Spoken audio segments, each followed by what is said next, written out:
buenas tardes, queridísimos oyentes. Sean ustedes bienvenidos a este nuevo podcast de Medio Extremo, en este caso el número 11 y con una particularidad. En este caso puntual estamos realizándolo en vivo desde acá, desde la ciudad de Buenos Aires, la ciudad de la furia, con quien les habla Guillermo Colini es mi nombre, como copiloto del señor Santiago O'Donnell. Bienvenido, Santiago. ¿Qué tal? ¿Cómo andas, Guille? Un gusto, que bueno estar haciéndolo en vivo, ¿no? En vivo y en directo, damas y caballeros. Si se quieren comunicar con nosotros, lo pueden hacer a través de Facebook o Twitter. Nos buscan simplemente como Medio Extremo. Si quieren escuchar todos los podcasts que venimos realizando hasta el momento, lo pueden hacer en el canal de Medio Extremo a través de YouTube y por medio también del correo electrónico, en este caso medioextremo@gmail.com. Bien, yendo directamente y pasando a la información del ámbito de lo nacional, estamos en una jornada en la cual, hay un paro general con un altísimo acatamiento, principalmente y de seguro por la cuestión del paro de los transportes. Sin embargo, eso no le quita fuerza a lo que es la medida en sí. Si bien la CGT llamó al paro y no hubo una movilización, hubo distintos sectores, CTA y demás organizaciones sociales que pararon en la jornada de hoy. ¿Cómo lo viste, Santiago? Bueno, un poco lo que decías vos, claramente muestra el predominio de los gremios de transporte y demás. Hoy en día, a diferencia de cuando había otra Argentina, que los metalúrgicos eran los más importantes y los de las industrias pesadas, hoy en día los gremios más fuertes sin duda son los de servicios y los vinculados al Estado, ¿no? Y bueno, todo esto también obviamente tiene que ver con lo que está pasando con el país, ¿no? Con un montón de señales preocupantes y un montón de decisiones políticas que sí o sí van a generar conflictividad social, ¿no? Y bueno, cómo se maneja esa conflictividad y cómo se manejan esas medidas irritantes son un poco lo que vamos a ir viendo.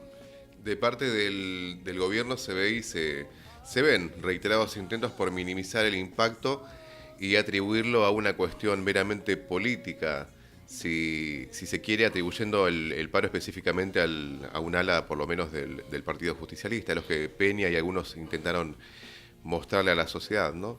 Sí, digamos, para ser buenos, digamos que cualquier gobierno que está metido en una tremenda crisis tiene que salir a decir que está todo bien y que le encontraron la vuelta y que está todo en camino a solucionarse.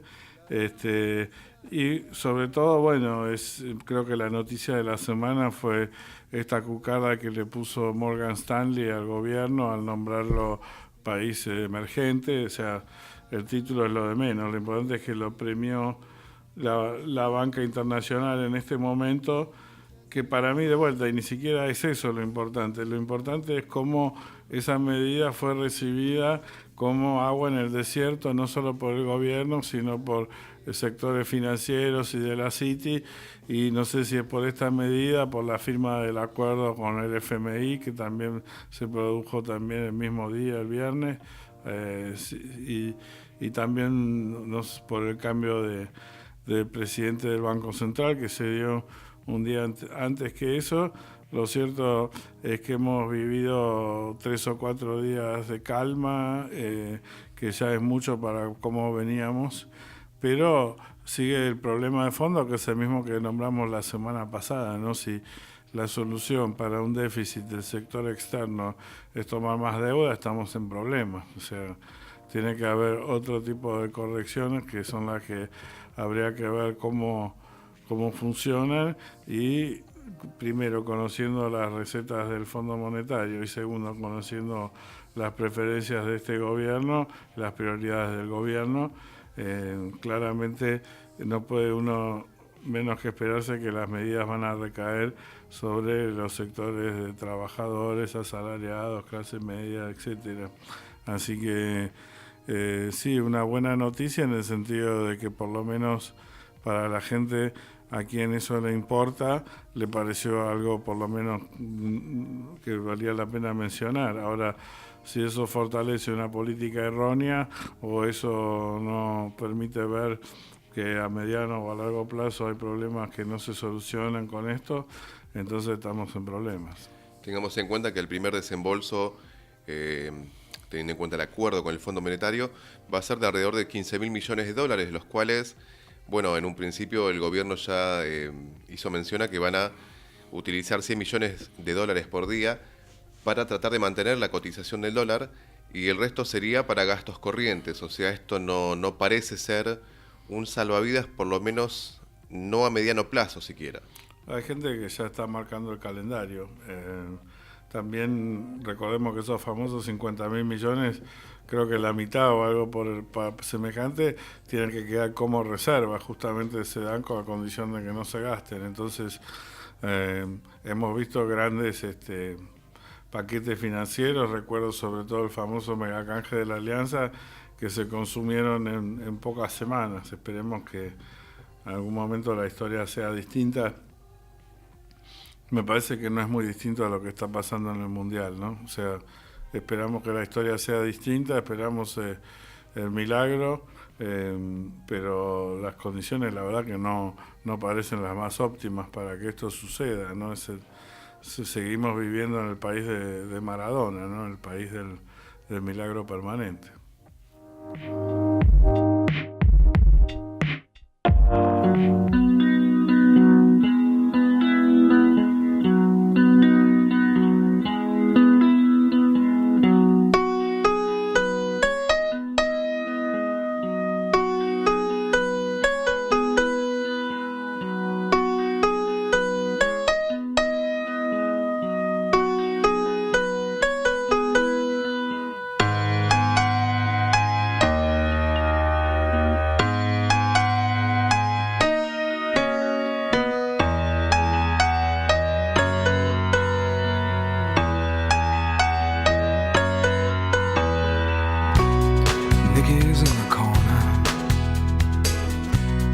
black coat on, running from a bad home with some cat inside. Now where'd you find her? Among the neon lights that haunt the streets outside. She says, stay with me, beautiful girl. Stay with me,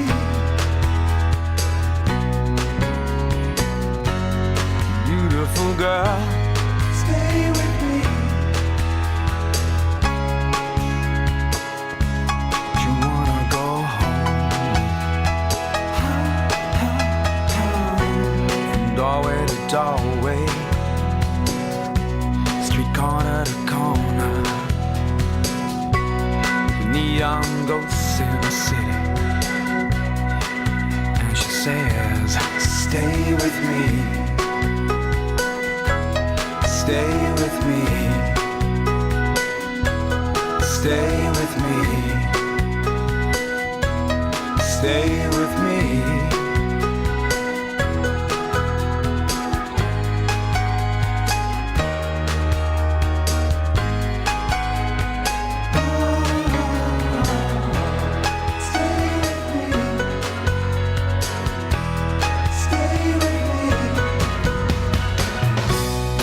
So scared,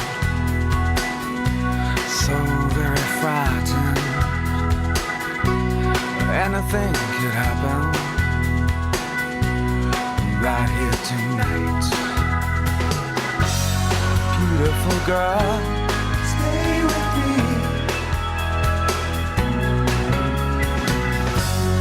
Beautiful girl.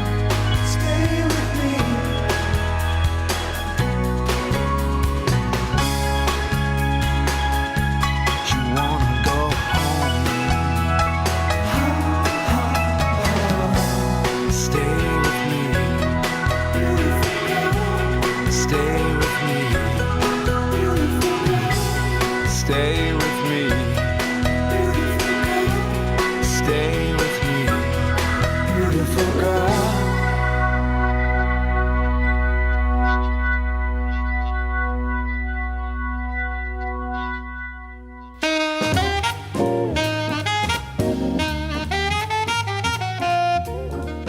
Muy bien, estimados oyentes, ya en este segundo bloque del podcast de Medio Extremo, Vamos a contestar a la pregunta de uno de nuestros oyentes que justamente hacía mención a la actualidad de Julian Assange.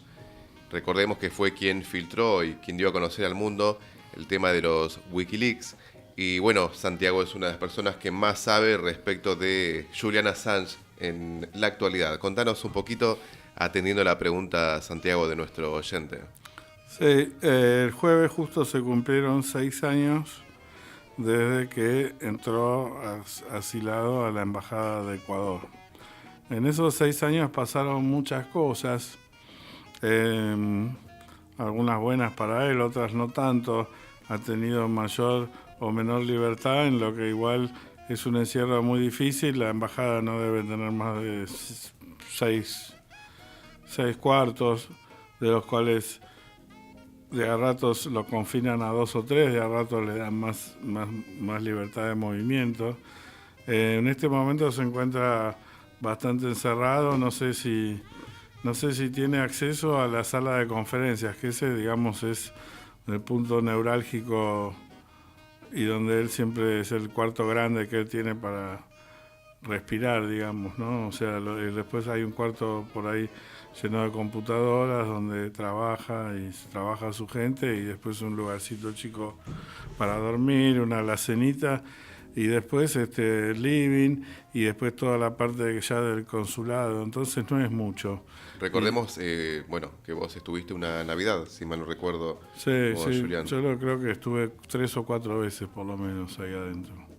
Pero bueno, es siempre difícil, hay mucha vigilancia, hay una empresa española encargada de la seguridad que es muy celosa. Pero a lo que voy es que, bueno, es un encierro que se puede comparar con una prisión, en el sentido de que tiene algunas ventajas, como por lo menos, o tenía algunas ventajas, como ser régimen de visita ilimitado y acceso ilimitado también a Internet. En cambio, tenía otras desventajas muy grandes, por ejemplo, que no tenía 1 hora de luz por día, como tiene cualquier prisionero, según la Convención de Viena, ¿no?, de prisioneros de guerra y demás. Inclusive en cualquier cárcel de máxima seguridad se le permite 1 hora de aire libre a una persona. Acá las autoridades inglesas son muy inflexibles en ese sentido, y todo esto de los años de encierro por una causa de presunto asalto sexual o crímenes sexuales que nunca fueron presentados, sino que se abrió una investigación, nunca fue formalmente acusado, por lo cual y también eventualmente el año pasado la justicia sueca retiró los cargos, con lo cual solo queda en pie la orden de arresto por parte de Gran Bretaña justamente por haber violado las condiciones de libertad vigilada cuando se metió en la embajada ecuatoriana, que le dio asilo. Hubo muchas presiones por parte del gobierno británico al gobierno ecuatoriano por esta cuestión justamente de Julian Assange. Mira, de entrada te puedo contar una anécdota. Assange había hablado con el embajador de encadenarse, porque el día que se metió parecía que iban a asaltar directamente. Había equipos como de la SWAT de británicos ahí, habían llegado muy cerca habían rodeado todo con un montón de policías, estuvieron muy cerca de entrar a la embajada, inclusive mandaron, me acuerdo, un comunicado muy fuerte, como desconociendo el derecho de Assange de estar ahí. Y así que tuvieron distintos momentos donde le retiraban privilegios a Assange, y ahora de vuelta, y sobre todo desde que se fue Correa de la presidencia y asumió el nuevo gobierno, que es más pro-estadounidense y más permeable a las presiones de Estados Unidos y de Gran Bretaña. Ahora está Assange desde fin de año, que casualmente le dieron la ciudadanía y demás, no pudiendo hacer declaraciones públicas, ¿no? Y esto es lo que es increíble: no puede hacer declaraciones públicas, y no puede recibir visitas, y no puede usar Internet, ¿no? Y digo, a este tipo le dieron asilo porque es el ícono de la libertad de expresión, o sea, algunos estarán de acuerdo o no, pero el tema de él es ese, y de poder decir cosas que en otros países no se pueden decir y demás, y publicar secretos y todo eso, y de repente está que no puede opinar de nada, porque él tomó partido muy fuerte por la independencia catalana.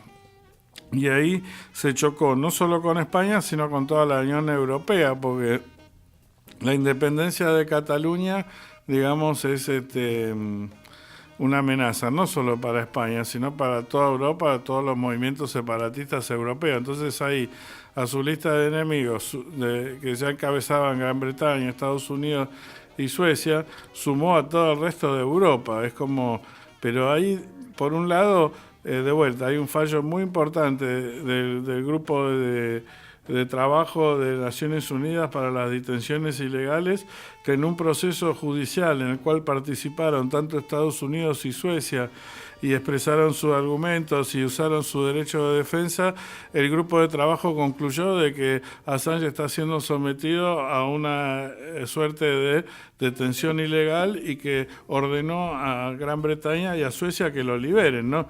Suecia ya se lavó las manos del asunto y Gran Bretaña se niega a darle un salvoconducto para que viaje a Ecuador o a cualquier país, o por lo menos para que pueda ir a visitar al médico, que es el otro tema. Cuando hablamos de diferencias, es peor que estar preso. No tiene acceso a un servicio médico o a un servicio psiquiátrico. El tema psiquiátrico todavía se puede manejar porque puede ir alguien a visitarlo ahí, pero el tema médico necesita una resonancia magnética en el hombro y no se lo puede hacer porque no se puede trasladar un equipo tan complejo. Y después con el tema de los exámenes y demás, los médicos nadie lo quiere tomar porque no están asegurados, porque sería practicar medicina en otro país, porque la embajada es parte de Ecuador, entonces hay que tener un permiso de ese país. En fin, se complica por todos lados, pero su mente claramente se ha visto deteriorada por estos años de no poder, ya te digo, no se puede ni asomar a la ventana de día porque tiene miedo que lo maten. Y la verdad que estuve viendo el video el jueves de la protesta por los 6 años de su encierro, y había gente y dieron unos discursos, y la verdad que daba un poco de pena, ¿sabes? Ver esos 40, 50 personas ahí pidiendo que liberen a Assange y la cámara tratando de mostrarlos que parezcan la mayor cantidad posible. Y la verdad que con todo lo que ha hecho y todo lo que ha luchado y los millones de seguidores que tiene en todo el mundo, más allá de sus aciertos o sus errores, la verdad que daba lástima ver cómo lo están tratando de destruir física y psicológicamente, y esos pocos grupitos de gente que sale a la calle cuando él ha cambiado millones de vidas y casi que pasa desapercibido esto, ¿no? Porque esto es para mí la gran trampa que él padece, ¿no? Por un lado, es muy grande lo que hizo, lo que realizó, y es muy poco el apoyo que está teniendo. Y a mí me parece, y sobre todo, ¿sabes qué? Cómo es casi una contradicción o una ironía, ¿no? Como un tipo que se supone que lo que él hace es hablar libremente, ¿no? La única manera que Ecuador le dé atención o lo proteja es si le da rédito a Ecuador, ¿no? Y solo le da rédito a Ecuador si él hace cosas, ¿viste? O sea, si él dice cosas o hace filtraciones o está en la luz pública, entonces se potencia. Pero al mismo tiempo le tienen prohibido hacer todo eso. Entonces, él si habla se suicida, y si no habla también se suicida. Entonces, todo esto lo lleva, o sea, no tiene ninguna posibilidad de ganar nada con su silencio.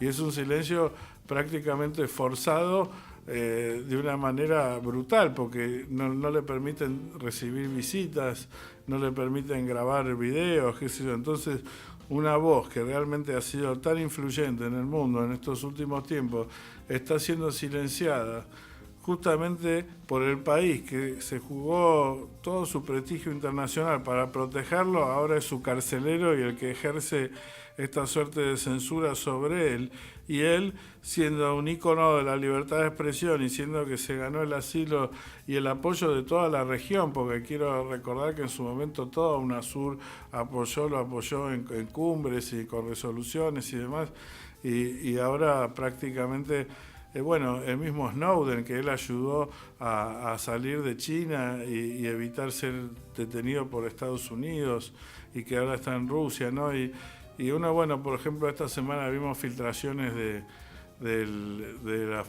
famosos Panama Papers, del consorcio internacional, que es una agrupación que se dedica a algo bastante parecido a lo que hace él, pero que no recibe ninguna sanción internacional, ¿no? Y él, en cambio, en una situación tan precaria, bueno, es llamativo. Es cierto que su trabajo ya está hecho, que el mundo ya entró en la era de las megafiltraciones, que ya no hace falta Wikileaks para hacer grandes megafiltraciones, que, como decía, en un punto su trabajo está hecho, pero eso es lo que parece tan cruel, el mundo desechar a una persona que primero es muy productiva y seguramente nos sorprenderá con alguna cosa a futuro, ¿viste? No lo doy por terminado ni mucho menos, pero sí digo, qué pena, un tipo que logró lo que logró, una vez que lo logra ya a la gente no le importa más.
Could it be you?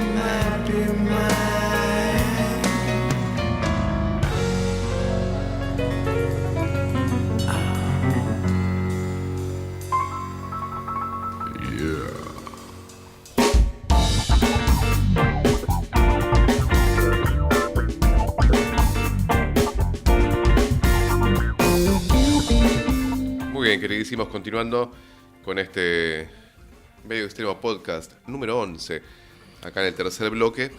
Si les recordamos, por supuesto, queridos, si quieren comunicarse con nosotros, lo pueden hacer a través de Facebook o Twitter, buscándonos simplemente como Medio Extremo. Después, si desean, vía correo electrónico, lo pueden hacer a través de medioextremo@gmail.com. Y desde luego que tenemos todas las notas de Santiago y del equipo en medioextremo.com, donde pueden ingresar, a curiosear e informarse respecto de lo nacional y lo internacional. En este caso, puntualmente nos vamos, Santiago, nos vamos moviendo del mapa, continuamos en lo que es Latinoamérica en este caso, y nos vamos a lo que es México, las elecciones. ¿Y qué pasa si hacemos camino a México? Antes de llegar hacemos una pequeña paradita en Nicaragua. Hacemos una parada en Nicaragua, una Nicaragua que continúa con violencia. Sí, porque es un podcast, ¿no? Medio extremo, muy electoral, qué sé yo. Vamos a hablar de las elecciones del domingo en México y también alguna más del otro lado del Atlántico. Pero antes, lo que quería decir de Nicaragua, ¿no? Que siguieron habiendo matanzas, represiones, violaciones a los derechos humanos. Acaba de volver la delegación de la Comisión Interamericana, que hizo un informe durísimo, por supuesto responsabilizando a Daniel Ortega y su gobierno. Y bueno, hoy casualmente me mandó un mensaje el embajador Villavicencio, que quería charlar conmigo y contarme la otra cara de la moneda. O sea, lo venimos transmitiendo, lo venimos reflejando en página 12, mostrando la versión que da de los hechos el gobierno. Por supuesto que con mucho gusto lo voy a escuchar a su excelencia, pero hay hechos que la verdad, o sea, 4 de la mañana asaltan una universidad tomada por estudiantes y hay 2 chicos muertos. O sea, ¿de qué color lo podemos pintar, viste? O sea, hay un desborde. O sea, o me decís que los paramilitares que pululan en Nicaragua hoy en día o se les fueron de las manos a Ortega o van por órdenes de Ortega. En igual caso es gravísimo. Lo que está pasando en Nicaragua, que no es ni más ni menos que la paramilitarización de la represión, o recordando a mi padre, ¿no? Que él hubiera dicho, ¿no? Cómo clandestinizan estas acciones que le corresponden al Estado, ¿no? Y cómo privatizan la represión, ¿no? Con agentes irregulares y demás. Bueno, ya me parece que estamos a un paso de lo que pasó acá en la Argentina, ¿no? O sea, faltan las desapariciones o sea, no, yo creo que no se puede dejar paramilitares, fuerzas irregulares, tratando de tomar por asalto una universidad tomada por estudiantes. Me parece que no contribuye a la pacificación de Nicaragua, puntualmente. Sí, vamos a ver qué pasa. Aparte ahora, de vuelta, el otro día también una respetada colega que también me quería mostrar el otro lado, también creo que usando una expresión muy similar, la otra cara de la moneda, porque es como que nadie niega lo que está haciendo este gobierno, sino que tratan de decir que la derecha en fin, lo llaman la derecha, la oposición son iguales o peores, ¿no? Pero bueno, me vinieron también a decir, no, mirá, fíjate cómo... y en los mismos artículos que me daban, los articulistas no negaban, era como que, bueno, entonces todos los organismos internacionales de derechos humanos, desde la CID, Amnesty, Human Rights Watch, son todos unos mentirosos.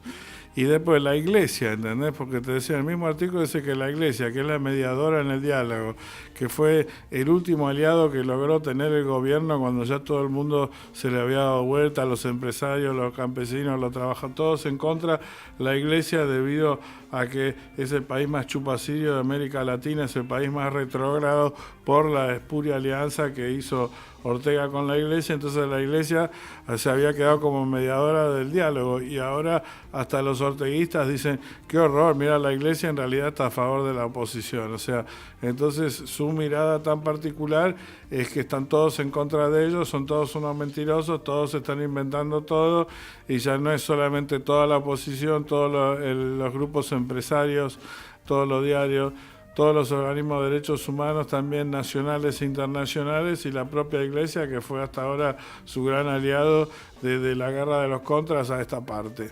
Entonces, bueno, ya es una mirada muy conspirativa del mundo que me parece que lo que hay es un estado muy, muy grave, y me parece que no va a durar mucho más este régimen, y habrá que ver cómo consigue la salida más democrática posible el pueblo nicaragüense. Pero bueno, un pequeño desvío camino a México, ¿no? Que es realmente un país clave, un país importantísimo, un país que me acuerdo mucho haberlo charlado con Chacho Álvarez, que alguna vez me contaba cómo la gran discusión era que el proyecto de integración que tenían Kirchner, que tenían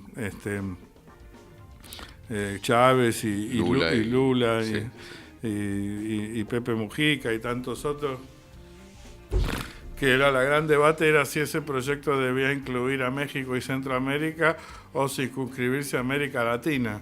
Y Chacho me decía que la posición venezolana era de ampliarlo más al Caribe y demás, pero que la posición brasilera, y que él apoyaba, era que había que hacer una cosa más de América Latina, porque si uno miraba el mundo veía que el nivel de integración de México, Centroamérica y el Caribe con Estados Unidos era tal de que todos esos países, por ejemplo, tenían tratados de libre comercio.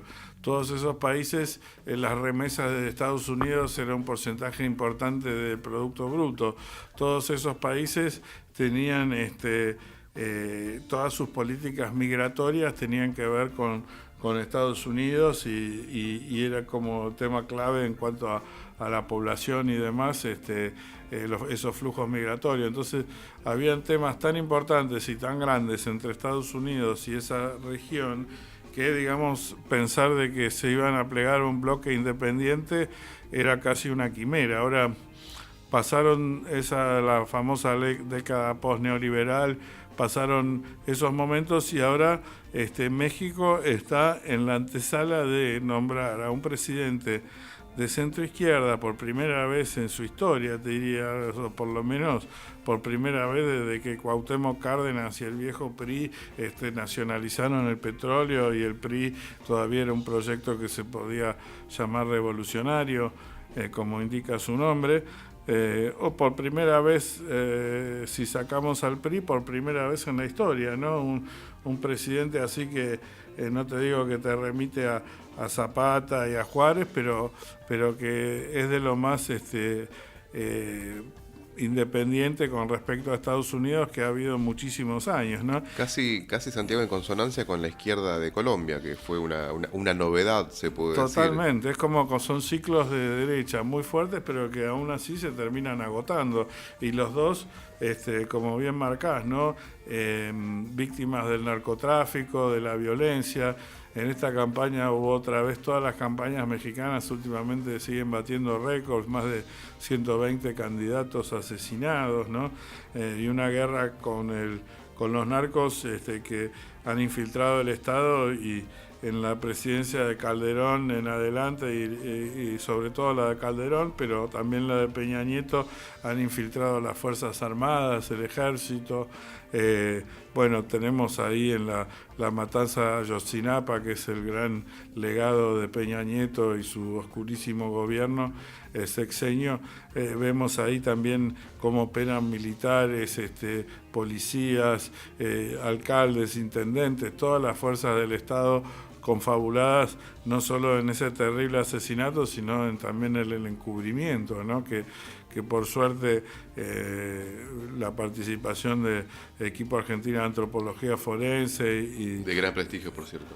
Exacto, y de otros grupos internacionales que lograron evitar que se consumara lo que se llamaba la versión oficial, que era otro gran encubrimiento, ¿no? Entonces, sí, es una cosa histórica en México, y te decía, y que se da en un momento justamente que no tanto por mérito de México, sino casi por desidia de Estados Unidos, que elige a un presidente que se llama Trump, que dice que el NAFTA, o sea, el Tratado de Libre Comercio con Estados Unidos y Canadá, es una porquería, que hay que reformularlo, que hay que romper todo.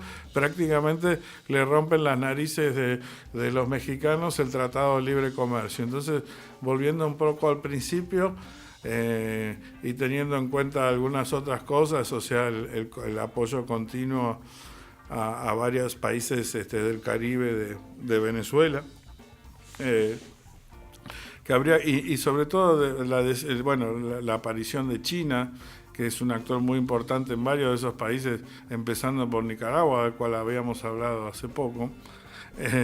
Todos estos factores hacen rever esta cuestión de hasta dónde puede llegar un proyecto de integración latinoamericano, ¿no? Claro que habría que retomarlo, y ahí de vuelta volvemos a Brasil y la importancia que puede ser si Lula es presidente o no, cómo puede eso reformular o revivir el proyecto latinoamericano de integración. Pero seguramente si ganara López Obrador, como está pareciendo, y más allá de que en los últimos meses incorporó a algunos gremialistas, algunos elementos cuestionados por los sectores progresistas, inclusive tengo amigos mexicanos que se han decepcionado con López Obrador por todo esto.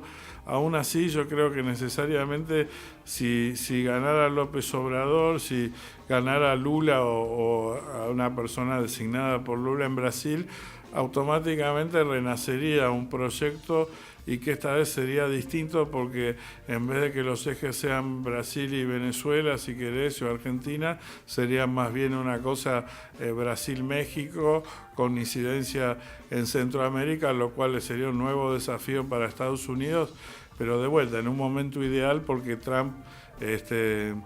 Y a propósito de la política de Trump hacia América Latina, un artículo muy interesante de John Lee Anderson hace poco sobre un embajador panameño que ha renunciado, y mostrando que los principales cuadros del Departamento de Estado para América Latina han renunciado en los últimos tiempos en desacuerdo con las políticas de Trump, que prácticamente no tiene ninguna política hacia la región, salvo asediar a Venezuela y revertir todo lo que había avanzado Obama con Cuba. Entonces, en este panorama de abandono por parte de Estados Unidos de la región, se puede pensar con mayor ambición, y así como yo estoy convencido que de los 90 en adelante América Latina, América del Sur, mejor dicho, dejó de ser el patio trasero de Estados Unidos, se conformó como un bloque independiente que inclusive tiene a China como su principal socio comercial y no ya Estados Unidos, ha emergido en distintos foros internacionales con voz propia y demás, con sus altos y bajos. Ese polo se puede llegar a reconfigurar a partir del triunfo de México, y ahí ya sí sería un nuevo achicamiento de lo que es el patio trasero de Estados Unidos. ¿Y qué quiere decir esto concretamente? Por ejemplo, el golpe de Honduras marcó claramente el límite entre Estados Unidos y Argentina y Brasil, que quisieron ahí reponerlo a Celaya, y Estados Unidos fue y dijo, no, hasta acá llegaron, acá mando yo, Honduras todavía es parte de mi territorio, y medio que le cortaron las alas a los países de UNASUR que querían reponer a Celaya.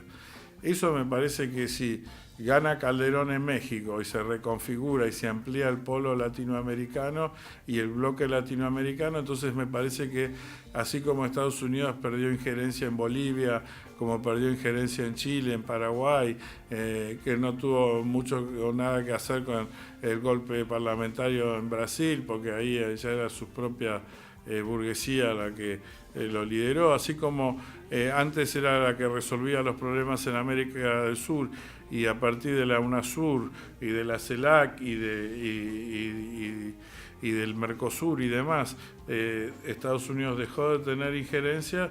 Lo mismo me parece que pasaría si a lo de López Obrador se suma un triunfo de Lula o de algún otro país para que no quede muy aislado, y entonces ahí sí me parece que sería interesante ver si se vuelve a reconfigurar el sueño bolivariano, pero ya esta vez con un horizonte más ambicioso. Bien, terminando con el capítulo latinoamericano, bueno, previamente les indicamos que nos pueden escuchar a través del canal de Medio Extremo vía YouTube. Nos pueden buscar como Medio Extremo en Facebook, también en Twitter. Y bueno, medioextremo.com es la página en la cual escribe Santiago. Publicamos todas las notas de Santiago y del equipo de Medio Extremo. Yéndonos, bueno, por el mapa, como siempre, recorriendo el planisferio, nos vamos a Turquía y estas elecciones en las cuales Erdogan tiene serias posibilidades de ser reelegido.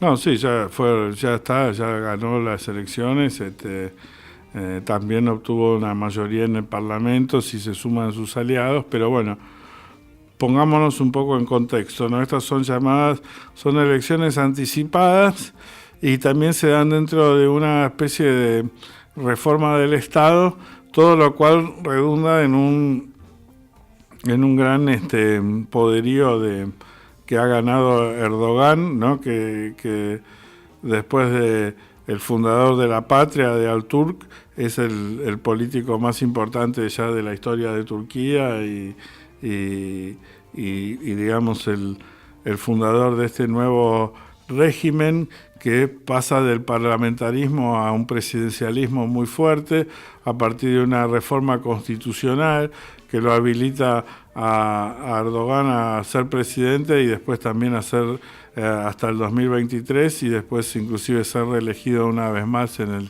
el 23 y seguir una persona que llegó al poder en el 2003, con esto podría seguir hasta el 2028, con todo lo que implica, ¿no? Acá de vuelta hay una serie de factores, un golpe de Estado fallido, que él atribuye a Kemal, que es un rival de él asilado en Estados Unidos.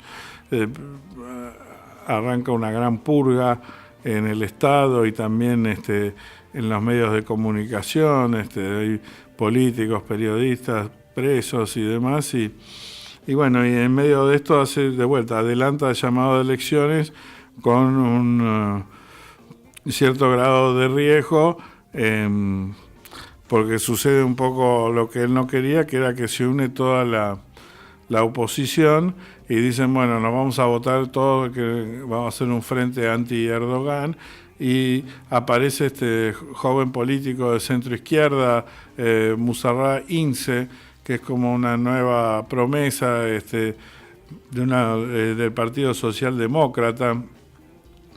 Para darte una idea, Turquía saca más del 30%, además, bueno, termina ganando Erdogan por el 52%, se afianza y demás, pero de vuelta aparecen nuevos actores, nuevas alianzas, con lo cual hay cierta reacción de la sociedad turca para que no se convierta en un absolutismo de Erdogan, pero sin duda sale fortalecido, ¿no? De vuelta, es un país miembro de la OTAN, te diría un país clave. Un país fuerte, con un presidente fuerte. Y un país de vuelta, clave en la Alianza del Norte, con muchísimos misiles apuntando a Rusia, país que desde la guerra de Crimea ha tenido relaciones mejores y peores, porque también la única salida al mar que tiene la flota rusa al Mediterráneo es a través de Turquía, entonces bueno, siempre han tenido muchas relaciones.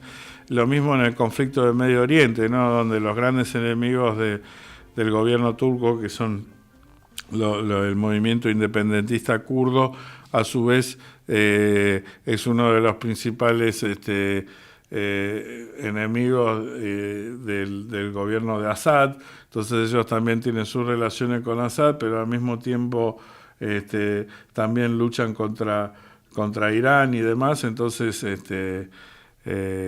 muchos de estos grupos considerados terroristas por Occidente y que a veces reciben apoyo de Qatar, de Arabia Saudita y también de Turquía, porque son justamente anti-chiitas, anti-iraníes. Bueno, todo un rompecabezas muy complicado, donde Turquía aparece después de vuelta. No es miembro de la Unión Europea, nunca lo va a ser, por lo menos en el futuro a mediano plazo. Por supuesto que presenta una cosa como para unirse, cada tanto se hacen audiencias medias formales donde se le pide algo más, pero se le niega formalmente. Claro, pero a cambio de eso logró un acuerdo migratorio muy importante y muy beneficioso, donde prácticamente le financian mucho de los refugiados que llegan, porque es una de las puertas de entrada más importantes a Europa, es justamente a través de Turquía. Entonces, ¿qué se hace con los inmigrantes? Bueno, tiene que ver cuánto tiempo le dan de apoyo financiero para que tengan el programa migratorio a cambio de no ingresar como miembro pleno a Europa. Acá este joven desafiante, Ince, parece que es mucho más pro-europeo.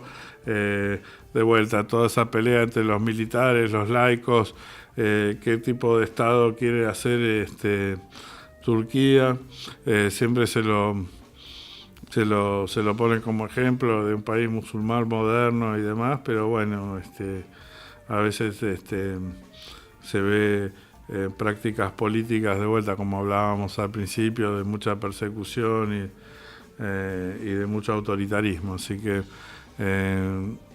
en corto gana Erdogan, se fortalece, pero en un escenario dinámico que parece estar cambiando. Bien, con esta y toda la información que le hemos brindado en la jornada de hoy, nos vamos despidiendo de este número 11 ya de Medio Extremo, esta vez y en esta oportunidad en vivo y en directo desde acá de nuestra casa, Radio Arroba. Por supuesto, nos resta desde luego agradecerle a todo el equipo de gente que nos acompaña, que está del otro lado de los micrófonos. Tenemos en la producción a Julián Doyle y Gonzalo Criado, al señor Pablo Mercau, que se ha unido hace muy poquito con nosotros a esta pequeña, gran familia que tenemos de Medio Extremo. Después, por parte de la radio, por supuesto, le agradecemos a Diego Quernica en la magia del otro lado de la pecera, el señor Diego Rodríguez y Nico Zamorano, digo bien, en la dirección de la radio. Gente linda, agradecemos muchísimo que nos hayan acompañado y será, bueno, claramente hasta la próxima.